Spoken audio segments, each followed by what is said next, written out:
News చూస్తున్నాం. Kaleshwaram project chief engineer కు ఉత్తరాఖండ్ ప్రాజెక్టుల అభివృద్ధి సంస్థ లేఖ రాసింది. బ్యారేజీ నిర్మాణం దెబ్బతిందని, ఈ పని ఎల్ఎన్టీ చేసిందని పత్రికల్లో చూశామని, ఈ వైఫల్యానికి ఆ సంస్థ బాధ్యత ఉందో లేదో చెప్పాలని కోరింది.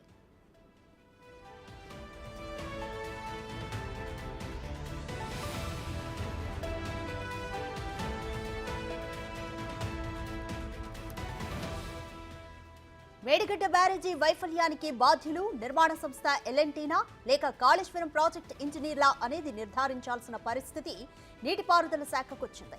తాము పనిచేసిన ప్రాజెక్టులలో ఎక్కడా వైఫల్యం చెందలేదని ఎల్ఎన్టీ ఉత్తరాఖండ్లో దాఖలు చేసిన ఓ టెండర్లో ధృవీకరణ ఇచ్చింది.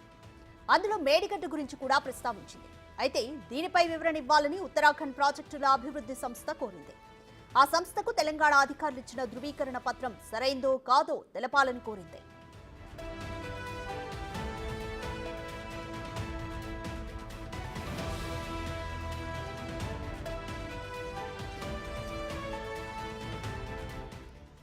ఉత్తరాఖండ్లో గౌలా నదిపై జమ్రాని డ్యాం నిర్మాణానికి ఆ రాష్ట్ర ప్రభుత్వం ఫిబ్రవరి 26న టెండర్ పిలిచింది. ఇందులో 150.6 మీటర్ల ఎత్తుతో కాంక్రీట్ గ్రావిటీ డ్యాం నిర్మాణం, అనుబంధ పనులకు ఎల్ఎన్టీ టెండర్ దాఖలు చేసింది. దీంతో పాటు తాము చేపట్టిన ప్రాజెక్టులలో వైఫల్యాలు చెందిన చరిత్ర లేదని పేర్కొంది. ఈ అఫిడవిట్తో పాటు మేడిగడ్డ బ్యారేజీకి సంబంధించిన వివరాలను సమర్పించింది. అయితే ఈ బ్యారేజీ నిర్మాణంలో స్ట్రక్చరల్ వైఫల్యం ఉందని పత్రికల్లో వార్తలు వచ్చిన నేపథ్యంలో వాస్తవాలను నివేదించాలని కాళేశ్వరం ప్రాజెక్టు చీఫ్ ఇంజనీర్ను ఉత్తరాఖండ్ కోరినట్లు సంబంధిత వర్గాల ద్వారా తెలిసింది. మేడిగడ్డ నిర్మాణానికి బాధ్యులైన కాంట్రాక్టు సంస్థ ఎవరు, సంయుక్త భాగస్వామ్యం అయితే ఎవరి వాటా ఎంత, బ్యారేజీ ప్రధాన స్ట్రక్చర్లో వైఫల్యం జరిగిందా, ఈ ఘటన నిర్మాణం సమయంలోనా లేక డిఫెక్ట్ లయబిలిటీ పీరియడ్లోనా లేక ఆ తరువాత జరిగిందా అనేది తెలపాలని కోరింది. ఈ వైఫల్యం విపత్తు వల్ల జరిగిందా లేదా అనేది కూడా నిర్ధారించాలని కోరింది. ఈ నెల 8న నీటిపారుదల శాఖకు ఈ లేఖ వచ్చినట్లు సమాచారం.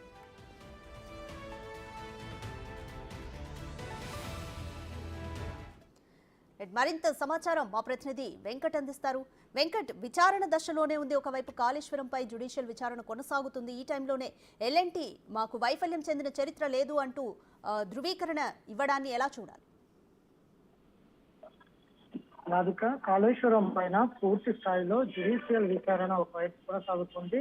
ఇంతకు ముందు కూడా ఎన్డీఎస్ఏ కావచ్చు, విజిలెన్స్ కి సంబంధించిన విచారణ కూడా చేపట్టారు. ఈ మధ్య కాలంలోనే ఎన్డీఎస్ఏ ఒక మధ్యంతర రిపోర్ట్ కూడా ఇచ్చింది.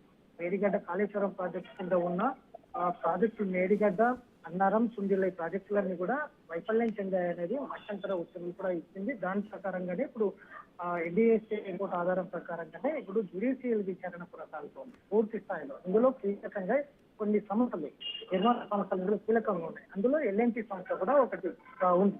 కాబట్టి ఇప్పుడు ఎల్ఎన్టీ సంస్థ ఇందులో ప్రధానంగా ఉంది. కాబట్టి ఎల్ఎన్టీ సంస్థ ఉత్తరాఖండ్ లో ఒక కాంట్రాక్ట్ దానికి సంబంధించిన టెండర్ వేసింది. ఆ టెండర్ కి సంబంధించి ప్రభుత్వానికి ఆ టెండర్ లో కాళేశ్వరం అంటే మేడిగడ్డకు సంబంధించిన అంశం కూడా ఆ టెండర్ లో పేర్కొంది. ఎల్ఎన్టీ కంపెనీ ఆ ప్రాజెక్ట్ కి సంబంధించి ఆ టెండర్ లో మేడిగడ్డ వైఫల్యం చెందింది. కాబట్టి దాని మీద పూర్తి స్థాయిలో మాకు వివరాలు కావాలి అని కూడా ఎల్ఎన్టీ సంస్థకు ఉత్తరాఖండ్ ప్రభుత్వం అడిగింది. దాంతో పాటు ఎల్ఎన్టీ కంపెనీకే కాకుండా రాష్ట్ర ప్రభుత్వం అంటే ఇరిగేషన్ సంబంధించిన పాటు ఇటు కాళేశ్వరం ప్రాజెక్టు చీఫ్ ఇంజనీర్ ఎవరైతే ఉన్నారో వాళ్ళకి కూడా ఒక లేఖ రాసింది. దీని మీద పూర్తిగా మాకు వివరాలు కావాలి. మేడిగడ్డ వైఫల్యం చెందిందా లేదంటే మంచిగా ఉందా, వైఫల్యం చెందడానికి కారణాలు ఏంటి, అది నిర్మాణ దశలోనే వైఫల్యం చెందిందా లేకపోతే నిర్మాణం తర్వాత వరదల వల్ల వైఫల్యం చెందిందా లేకపోతే ఇంకా ఇతర ఏ అంశాల వల్ల వైఫల్యం చెందిందా అనేది వివరణ కోరింది. ఎల్ఎన్టీ కంపెనీ కూడా ఇప్పటికీ సర్టిఫికేట్ ఇచ్చినది. మేడిగడ్డకు సంబంధించిన అంశంలో మా ఎలాంటి వైఫల్యం లేదు, మేము ప్రభుత్వ ఆదేశాల ప్రకారమే నేను నిర్మించామంటూ కూడా సర్టిఫికేట్ ఇచ్చింది. ఇప్పుడు ఉత్తరాఖండ్ ప్రభుత్వానికి సంబంధించి కాళేశ్వరం ప్రాజెక్ట్ చీఫ్ ఇంజనీర్లు ఎవరైతే అధికారులు ఎవరైతే ఎలాంటి వివరాలు అందిస్తారు, ఎలాంటి సర్టిఫికేట్ ఇస్తారు, కాళేశ్వరం ప్రాజెక్టు మంచిగా ఉందా, వైఫల్యం చెందిందా అని ఇస్తారా లేకపోతే వైఫల్యం చెందిందా అని ఇస్తారా అనేది అయితే ఆసక్తిగా ఉందని చెప్పుకోవచ్చు. Right Venkat, thanks for the update Venkat.